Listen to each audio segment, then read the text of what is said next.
And he does just that. Brennan Johnson, though, cuts inside on the right-hand side, drives into the box, going to give this one to Bruno Guimaraes. He strikes from distance. Almiron now going to try and look for Joe Willock, who's burst forward into midfield. Nice play into Enzo Fernandez to strike. Welcome back, everyone, to Season 1 of this Newcastle United career mode. And it's a career mode that we sit 5th in the Premier League table after 27 games. Only 2 points behind Chelsea in the final Champions League spot, but annoyingly, they do have 1 game in hand. And we're kicking off this episode with Dan Burn, one of my reserve centre-backs, knocking on my door, demanding answers as to why he's not playing this season. As you can see from his stats so far, he has actually played 10 games, to be fair, 8 in the Premier League, 2 in the Carabao Cup. But to be honest, he's not really going to get past my 2 strongest centre-backs in Sven Botman and Shah. He's 30 years of age, so I'm going to keep him sweet for now, but depending on how big our transfer budget will be in the next window, I'm definitely going to look to see whether or not he might end up finding himself on the transfer list. And as we've been knocked out of both the FA Cup and the Carabao Cup early doors, 4-3 to Aston Villa in the FA Cup and then 1-0 to Wolves in the Carabao Cup, we've got the Premier League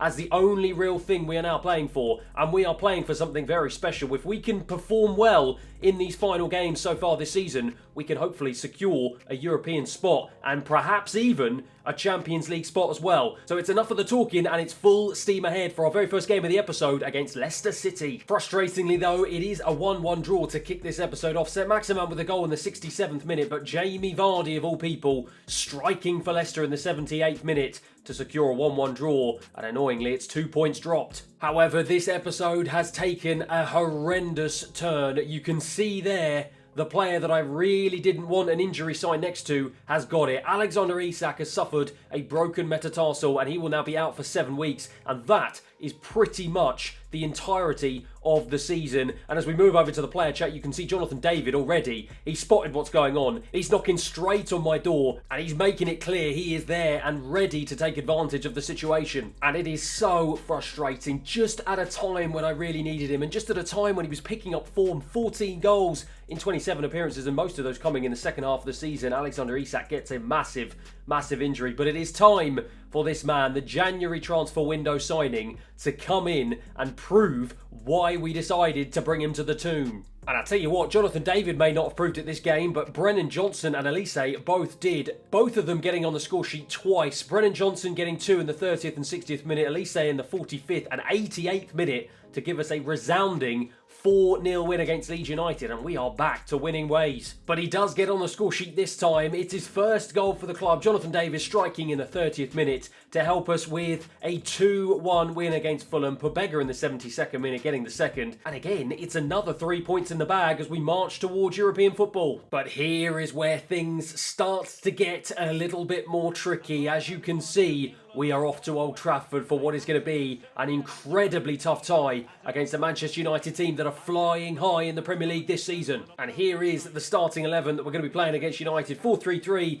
Kieran Trippier, Shah, Sven Botman and Ryan Sessegnon coming in for Matt Target at left back. Pobega, Guimaraes and Enzo Fernandez, of course, the midfield trio, Elise, Brennan Johnson and, of course, Jonathan David are the attacking trio. Bruno Fernandez now in the centre of the park, looking for options ahead of him. Can't quite find him, so he's twisting and turning in the middle of the park. Still has it. Ronaldo to Casemiro. Ronaldo gets it back into the path of Bruno Fernandez. And Sven Botman reads it really well. He's under a lot of pressure, but manages to wriggle away and shows great composure at the back to just play this one right back to the goalkeeper. Timber for United into McTominay. Cristiano Ronaldo, of course, the man who's hitting the headlines at the moment, probably for the wrong reasons, is hoping today that he can hit the headlines for the right reasons. And it's a good save from Nick Pope. Short corner from United. Well, I thought there was going to be a short corner, but instead they went into the box. It's Elise with the head away. Brennan Johnson tried to get there first. He ended up taking out the man instead. Diaby looking for a ball in. It's a good ball in. Nick Pope, though, collected that with ease. Ryan Sessegnon now on the left-hand side. Going to try and release Brennan Johnson down this left-hand side as well.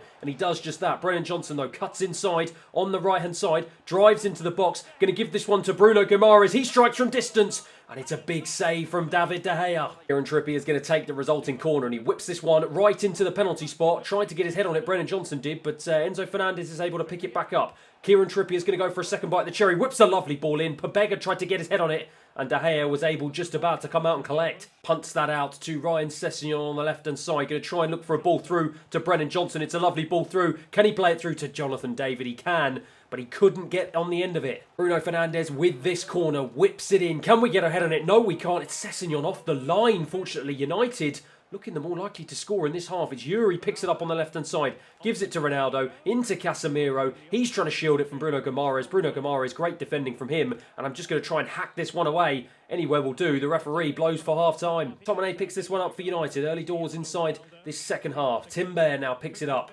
Gives it out wide to Yuri, into Casemiro, into Sancho, into Ronaldo. United picking up this second half exactly where they left off the first. Fantastic football for them and fantastic footwork from Ronaldo into Bruno Fernandes. Strikes. And in the end, it's just wide. We got away with that one. Ryan Sessegnon now on the left-hand side looks for Brennan Johnson. It's a good ball into him. Brennan Johnson goes in field. Bruno Guimaraes, he can try and find Elise. Oh, it's an absolute wonderful ball. Gets it onto his left, goes for the finesse. The defender blocks it. And it's in the end a great challenge from United. That is a big opportunity that went begging there. We were really, really slow. But United have been very quick to try and counter-attack. It's Diaby. Managed to get ahead of Ryan Sessegnon. Lays it into Bruno Fernandes with the strike.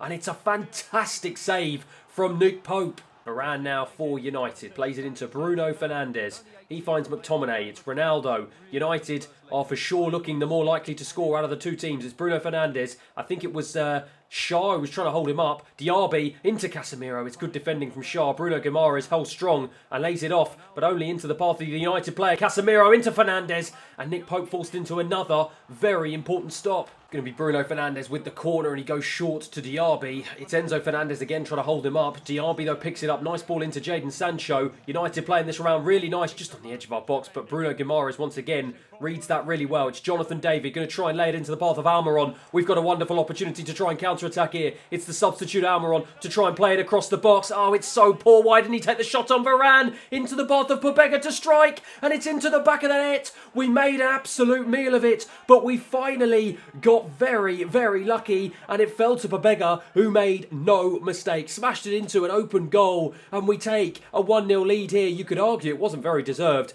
Almiron, what on earth he was doing? What was on earth was the United defence doing? Varane all over the shop, passed it straight to Pobega, smashed it into the goal, and we lead here at Old Trafford 1-0. Casemiro, oh, nice play from Bruno Guimaraes to track him and to get the challenge in. He's been absolutely fantastic so far in this game. Jonathan David into Pobega to make it 2. It's a fantastic finish. United have absolutely fallen apart. From dominating us most of this game to completely falling apart within the space of about 5 minutes. Tommaso Pobega at the double, and we give ourselves a 2-0 lead. Into Diaby, gets it back from him. Ronaldo trying to shield the ball, gives it to Bruno Fernandes. I was about to say Enzo Fernandez, but it was actually Bruno Fernandes. Played it into Ronaldo. Ronaldo trying to turn, gives it away. Enzo Fernandez this time in the way, but he ends up getting blocked off by Ronaldo. Goes for the strike. It's Shaw who gets the block on. Sven Botman just hacks it away. Enzo Fernandez picks this one up. The referee blows the whistle. It's game over here at Old Trafford. We get a very unlikely 2-0 win.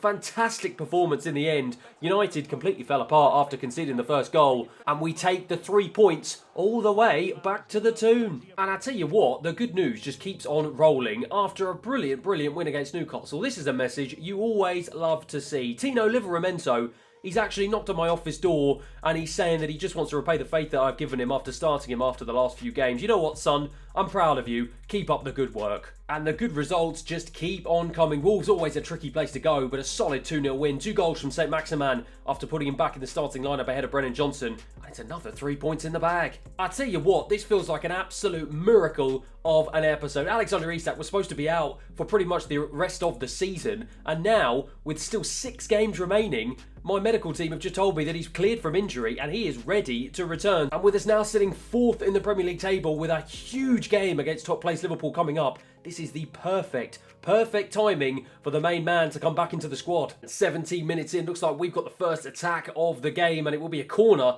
that Kieran Trippier is going to have to take, and I'm going to try and whip this one in right into the penalty spot. It actually goes to the edge of the 6-yard box. We just couldn't get ahead on it. Enzo Fernandez picks this one up, lays a lovely ball back out wide to Kieran Trippier, goes to whip it in. Jonathan David tried to get his head on it, but it wasn't close enough. Kieran Trippier, though, picks it up once again, still going. Going to try and lay it back out wide to Matt Targett on the left-hand side. He goes in field, wrong pass. Liverpool get it away. Guimaraes now picks this up in the centre of the midfield. Almiron on the right-hand side. He's got acres of space to run into here. No one putting a challenge in on him. Instead, he's going to turn, stick it on his left, and look for Bruno Guimaraes again. Goes out wide to the other side now to St. Maximin. He looks for Matt Targett. Whips it in first time. Pobega just can't get on the end of it. 38 minutes, though, and it looks like Liverpool have got their first opportunity of the game themselves. It's going to be Salah with a free kick in a very, very dangerous position here. He's going to just dink this one in. It's a good ball in. Nick Pope, fantastic. Fabinho here for Liverpool. Sprays a nice little pass out to Luis Diaz on the left-hand side. Looks for Darwin Núñez in the centre. Diaz gets it back, though. Darwin Núñez now driving forward.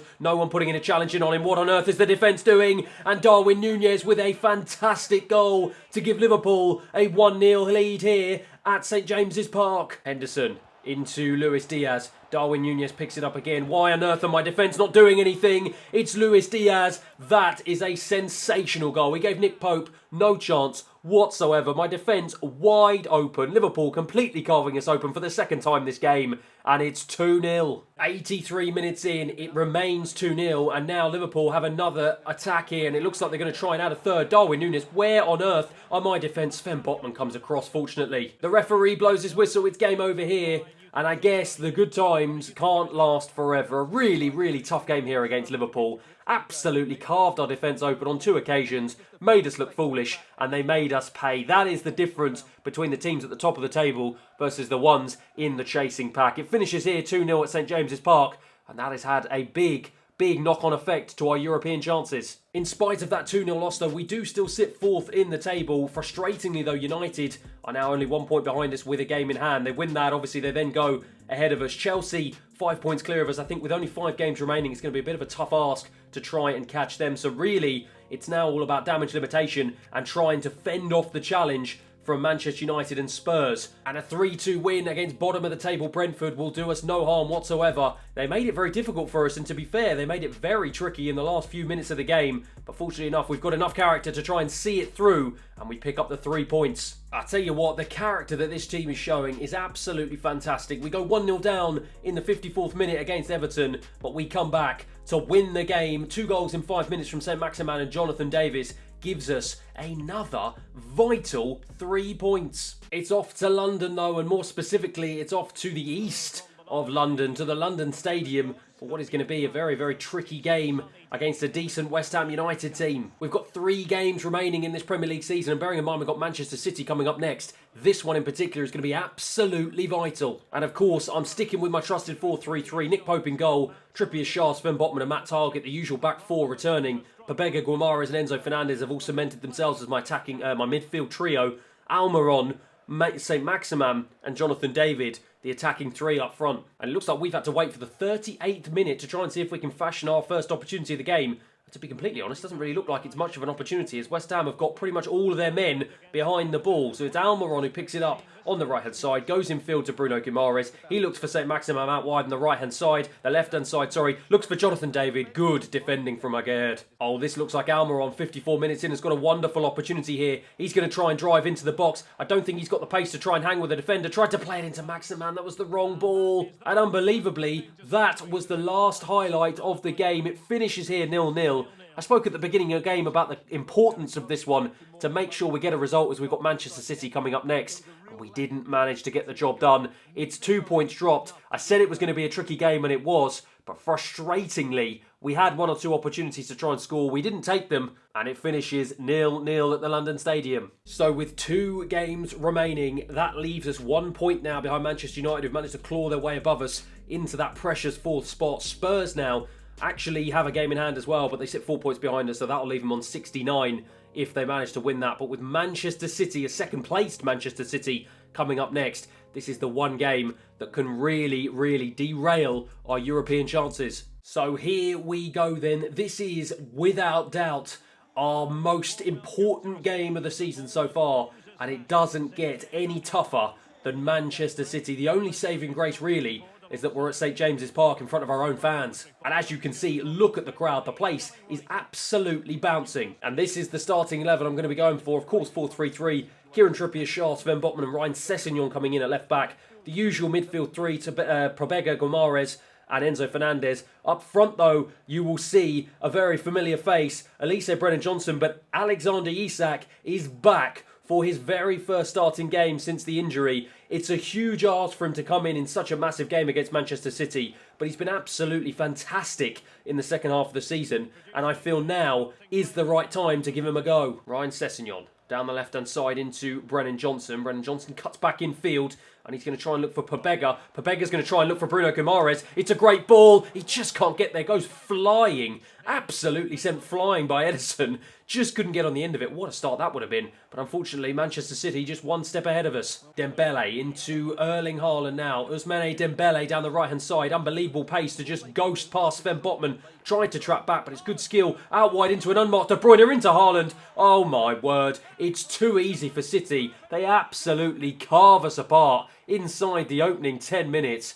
And it's that man Erling Haaland with a ferocious shot. Gave Nick Pope absolutely no chance. And the game that I said is absolutely vital to our European chances this season is not going the way I planned. Erling Haaland gives them the early goal. It's 1-0 to Manchester City. Brennan Johnson into Enzo Fernandez. He looks for Pobega. Nice ball into him. Pobega now turns, looks for Bruno Guimaraes. Nice ball into him. He's got Brennan Johnson out wide on the left-hand side. Can he get there first? He can. Dinks the ball in.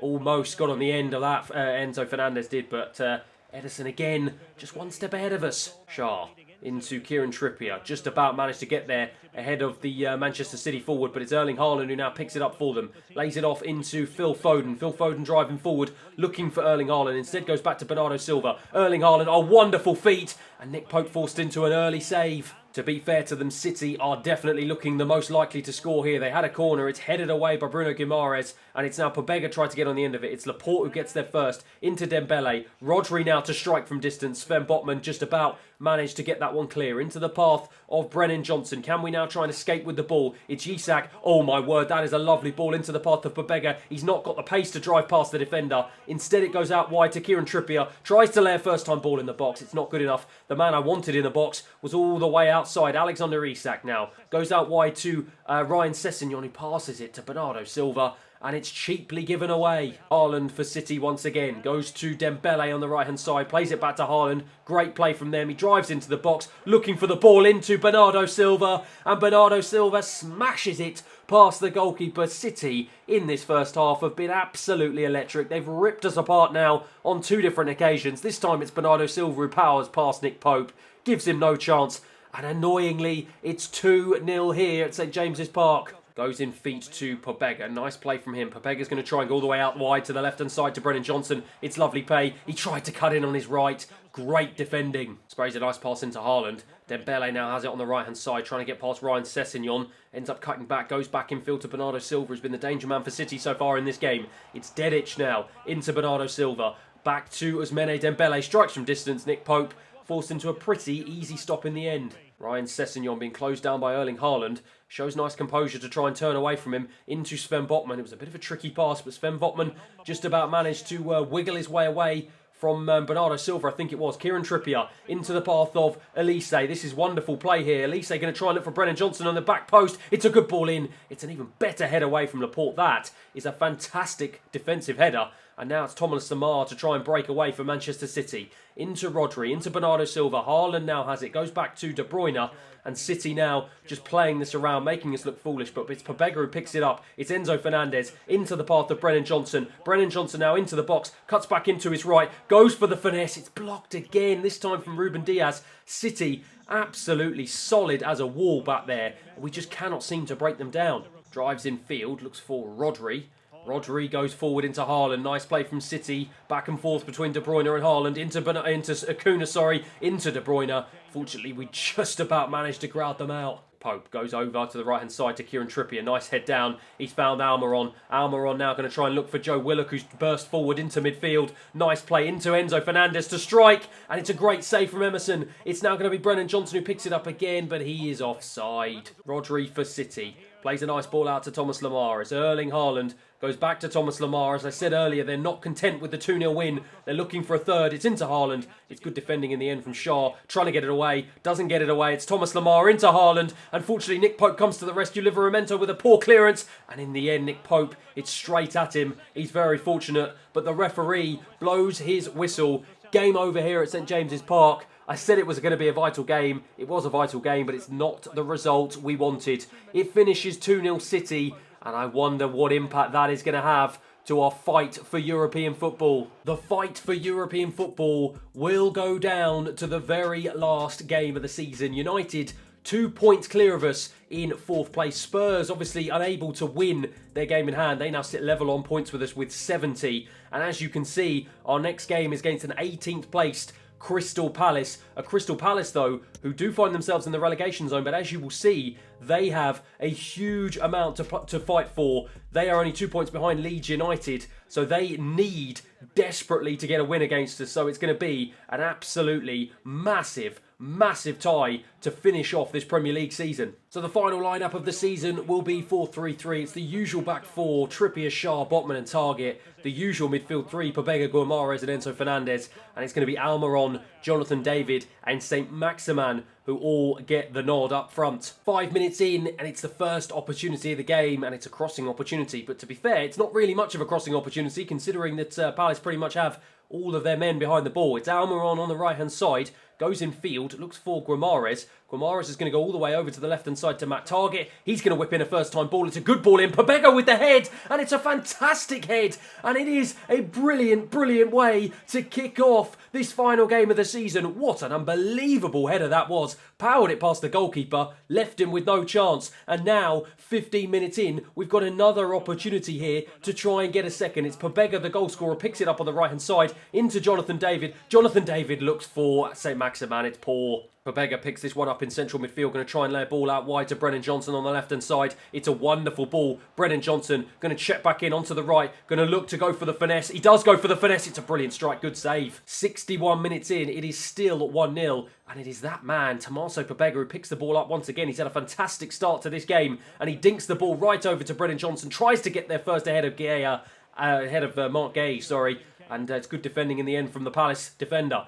Elise, though, picks it back up, though. Gives it into Bruno Guimaraes. He finds Pobega. Pobega now shifts it onto his right. Good defending from Tsimikas. However, we fast forward to 90 minutes in this game. Crystal Palace have got the opportunity to try and counter-attack. We've literally got stoppage time to try and hold on to this 1-goal lead. It's a great ball into Odegaard in the centre of the park. He's trying to drive forward, lays it off to Fofana. It's Wilfried Zaha on the left-hand side. It's blocked by Kieran Trippier. Zaha's going to get there ahead of him, though, into the box. Dinks it in. It's Matt Target with a great defensive clearance. Pobega with the head. And that will be that. The referee blows his whistle. It's a brilliant way to end the season. It's a hard-fought 1-0 win here at Selhurst Park, but it is just what we needed. Pobega with a massive header 5 minutes into the game, and we win here 1-0. But what will happen to the rest of the games, and where will we end up finishing in this Premier League season? And in spite of that heroic 1-0 win against Crystal Palace, and in spite of United ending up with a draw against Everton on the final day of the season, they managed to pip us to the post and they managed to get that final Champions League spot. We finished level on points with 73, but frustratingly, they managed to get ahead of us due to scoring more goals. So that goal drought at the beginning of the season from the likes of Alexander Isak and the rest of my team has finally come back to bite us. But overall, in the grand scheme of things, we cannot complain with 5th place. I would have definitely taken that at the beginning of the season. So in the grand scheme of things and in the bigger picture, it has been a really, really positive season, and we will be playing European football next season in the Europa League. As for the rest of the league, Liverpool finish up top of the table. What a campaign from them. They finish up on 92 points. City in second with 83, and Chelsea round off the remaining Champions League spots in third. Spurs end up behind us in 6th. But as for the bottom of the table, it is Crystal Palace, Southampton and Brentford that will be saying goodbye to the Premier League and hello to the Championship. As for the other competitions, Crystal Palace ended up finding their way somehow into the final of the FA Cup, but it still wasn't enough. Arsenal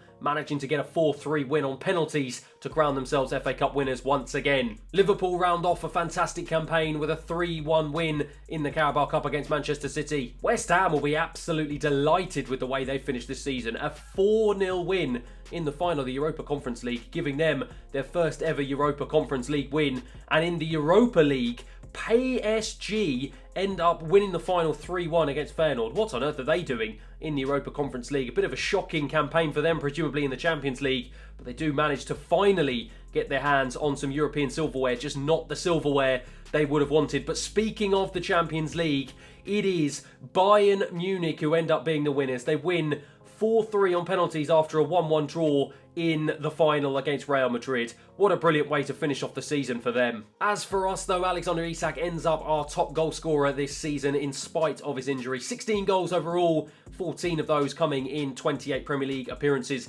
Saint Maximin ended up second on the list, 9 goals in 30 Premier League appearances. That is a very, very good return from him. Pobega, after what was a fantastic way to end the season, ends up going up by 4 points in his rating up to 80, and he finished off with 8 Premier League goals. Absolutely fantastic from him. Brennan Johnson with 7, 5 of those coming in the Premier League after 23 appearances, and Enzo Fernandez ends up getting 4. He actually had an electric start to the season, but he seemed to tail off and didn't really manage to get any more goals throughout the season, but he still managed to contribute, and he's also gone up by 4 points as well to 82. As for the rest of my signings this season, Jonathan David's gone up by 1 point. He's gone up to an overall rating of 81. Elise's gone up by 2. He's gone up to 78. Tino Livramento, he's been a bit in and out this season. Very, very tough for him to try and get ahead of an 84 rated Kieran Trippier, but he's chipped in with 15 appearances and he's actually gone up to a rating of 78. So I definitely think next season he will for sure be challenging Kieran Trippier as the season goes on. And finally, Ryan Sessegnon didn't manage to contribute with any goals, but he did manage a very solid 17 appearances. 78 rated now, having gone up by 3. And like Tino Livramento, for sure I see him long term in our left back position, and he will definitely be fighting with Matt Targett as the season progresses next year. And that is where this Newcastle United Season 1 career mode will come to an end. We finish up in the final European spot in the Premier League, 5th, and we have to be very, very happy with that. But unfortunately, we do end up going out very early in both other domestic cups. 3rd round in the FA Cup and 3rd round in the Carabao Cup. So moving on to next season, we definitely will be looking to secure European football once again, hopefully challenging for the Champions League. And fingers crossed, we can do better in either the FA Cup or the Carabao Cup and see if we can finally get our hands on some silverware. But that is that for the end of this episode and the end of Season 1 with Newcastle. If you have enjoyed it, please feel free to like and subscribe. Let me know down in the comments below who you want to see me sign for Season 2, and hopefully I'll see you again next time. Thanks for watching.